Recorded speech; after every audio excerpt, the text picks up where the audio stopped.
Assalamualaikum warahmatullahi wabarakatuh. Perkenalkan saya Naufal Rafi Ramadan, mahasiswa Prodi Mikrobiologi ITB dengan NIM 104-18026.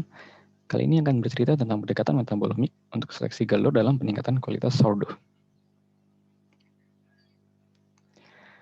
Pada pendahuluannya terlebih dahulu, yang pertama adalah sourdough merupakan produk olahan gandum yang difermentasi oleh mikroba seperti ragi dan lactic acid bakteria.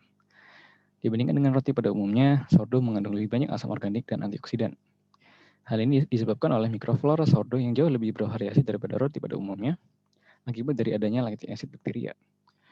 Pecinta roti di Indonesia memiliki ketertarikan khusus terhadap roti ini karena profil rasanya dan nutrisinya yang lebih baik daripada roti pada umumnya. Melihat potensi tersebut, peningkatan kualitas produk ini menjadi tujuan utama untuk memberikan produk yang terbaik kepada konsumen. Peningkatan kualitas dapat ditempuh dengan cara optimasi galur, terutama lactic acid bakteria, sehingga diperoleh metabolit esensial seperti asam organik, asam amino, hingga antioksidan untuk memenuhi tujuan ini. Pendekatan metabolimik dapat digunakan untuk memenuhi tujuan ini karena kuantifikasi metabolit dapat dijadikan sebagai indikator kualitas, keamanan, dan profil rasa pada produk yang telah difermentasi dengan mikroba tersebut. Proyek ini bertujuan untuk menentukan galur Lactobacillus plantarum, mikroba dengan genus terbesar pada ekosistem sourdough, yang menghasilkan senyawa polifenolik, flavonoid, atau bisa disebut antioksidan, serta materi volatile lain seperti asam organik, asam amino, hingga alkohol yang berperan pada profil rasa, dengan jumlah yang terbesar pada fermentasi sourdough.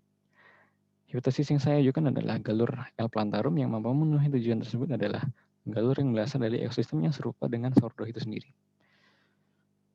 Untuk rancangan penelitiannya sendiri, yang pertama adalah persiapan adonan inokulum. Tepung yang digunakan pada percobaan ini adalah tepung terigu, sedangkan kultur L. plantarum yang digunakan adalah dari galur DSM 1055 diisolasi dari adonan roti, DSM 2601 yang diisolasi dari acar kubis, dan DSM 2648 yang diisolasi dari adonan jagung. Galur tersebut diaktifasi terlebih dahulu pada suhu 37 derajat Celcius selama 24 jam pada MRS agar, lalu disentrifugasi pada 4000 G selama 10 menit. Pelet kemudian dicuci dan diresusitasi pada 10 ml larutan fisiologis. Untuk adonannya dipersiapkan dengan kondisi steril. Sebanyak 12 gram tepung terigu dicampur dengan 6,5 ml larutan salin dan dinokulasi dengan sel bakteri 10⁻⁷ CFU per mili.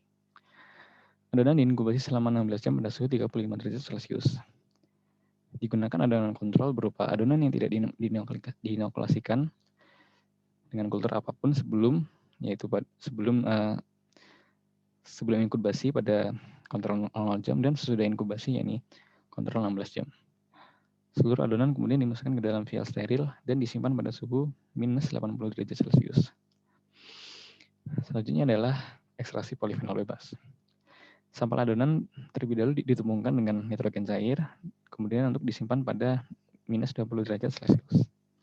Kemudian diambil aliquot dari tiap sampel berupa 0,5 gram tepung untuk diinkubasi semalaman pada kondisi gelap dengan pengocokan pada suhu 4 derajat Celcius dengan ditambahkan reagen berupa 5 ml, 98% metanol, dan 2% HCl.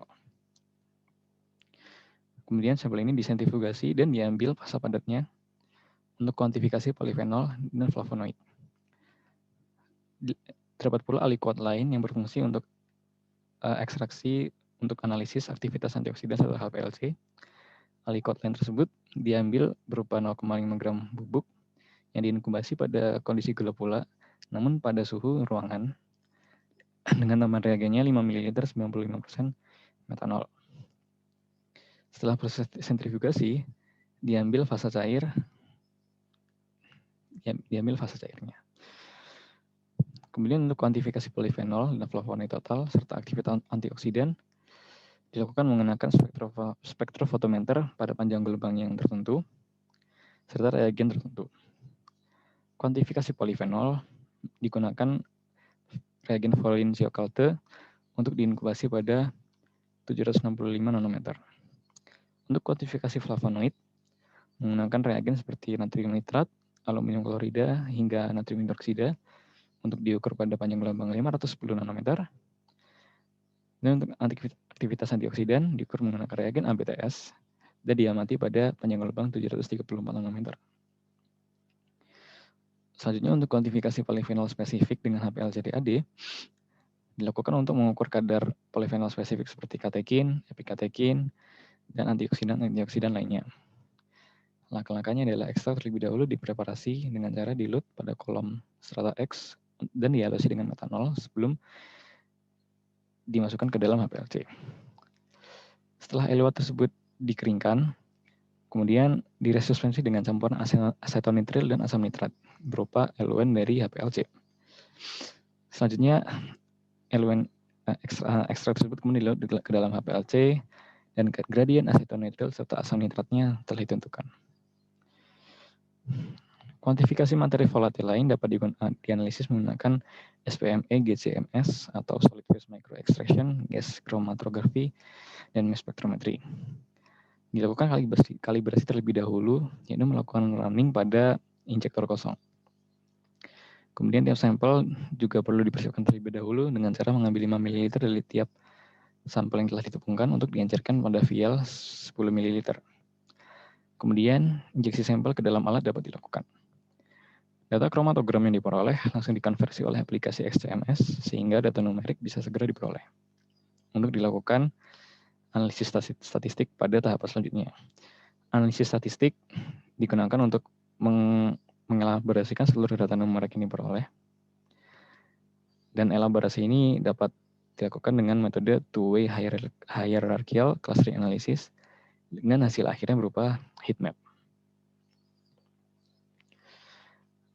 Dari hasil pertama yang ingin saya peroleh adalah kadar metabolit total, yaitu merupakan interpretasi dari data kromatogram SPME GCMS yang melambangkan gambaran umum terhadap metabolit yang ada pada sampel adonan akibat proses fermentasi dari galur yang berbeda. Selanjutnya adalah nilai aktivitas antioksidan, di mana tujuan utamanya adalah mencari produk yang memiliki nilai kesehatan lebih tinggi, sehingga parameter ini dapat ditentukan dengan kadar aktivitas antioksidan. Visualisasinya dapat digunakan grafik batang. Dan selanjutnya adalah analisis statistik. Data yang ingin diperoleh adalah data-data heatmap seperti pada gambar. Yakni data seperti pada gambar adalah data yang menunjukkan konsentrasi metabolit terhadap perlukan pada galur yang berbeda. Semakin hijau warna pada heatmap tersebut, maka konsentrasi metabolitnya semakin tinggi.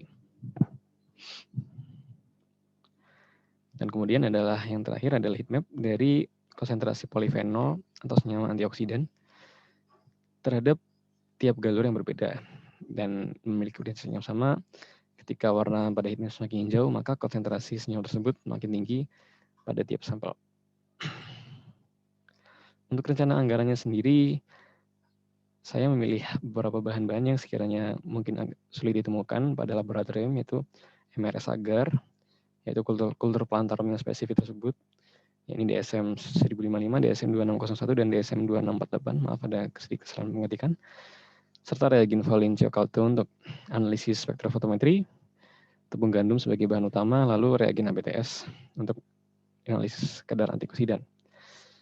Tanpa biaya running alat seperti SPME, GCMS, spektrofotometri, dan HPLC-DAD, biaya total yang dibutuhkan untuk reagen-reagen yang ada adalah sekitar 10.700.000.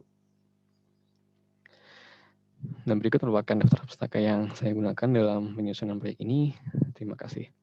Wassalamualaikum warahmatullahi wabarakatuh.